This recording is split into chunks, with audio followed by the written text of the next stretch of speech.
Americans have always sort of seen religious faith as kind of a proxy in politics. They see it as an expression that their leaders come from some kind of foundation of values. And for the past couple of years, I've been working on a biography of Nancy Reagan. And as a result, I have spent many, many, many weeks at the Reagan Library. I was going through a box of Nancy Reagan's personal effects.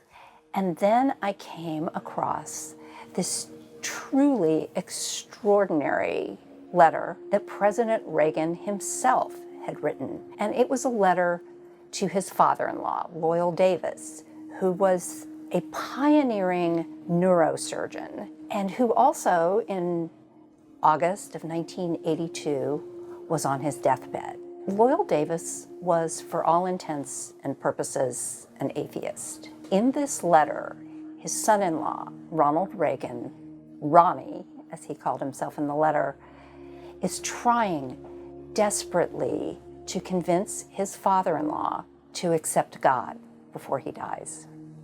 So Ronald Reagan opens the letter with a story of something that he says happened to him back when he was California governor. He was suffering from a horrific ulcer. And one day, he suddenly realizes the pain is gone. And on that very morning, he writes his father-in-law, he opens up 2 letters. And the 2 letters are from people, perfect strangers, who tell him that they are part of groups that are praying for him.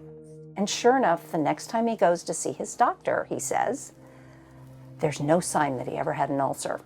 Another thing about this letter is Ronald Reagan connects marital fidelity to his faith. He writes to his father-in-law, "Loyal, you and Edith have known a great love. That love will not end with the end of this life. We've been promised this is only a part of life and that a greater life, a greater glory awaits us. And all that is required is that you believe and tell God you put yourself in his hands."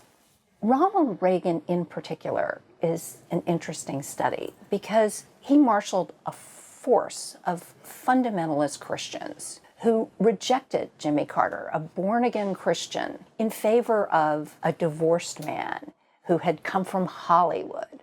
And these days, when you ask evangelical leaders why they have been willing to look aside all of Donald Trump's many, many moral failings, the way he has lived his life, they will often mention Ronald Reagan. The reason we supported President Reagan was not because we supported womanizing or divorce. We supported his policies. But this letter really shows that Ronald Reagan's faith was at the core of his being.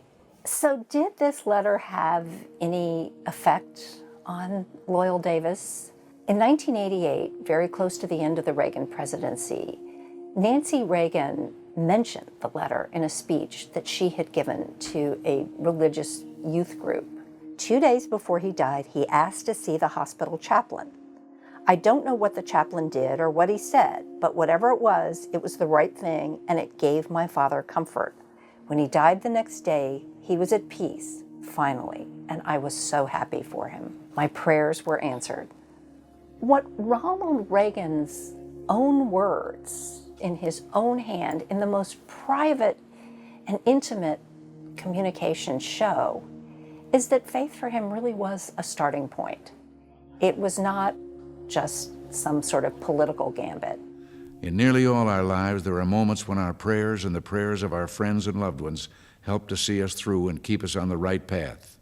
In fact, prayer is one of the few things in this world that hurts no one and sustains the spirit of millions.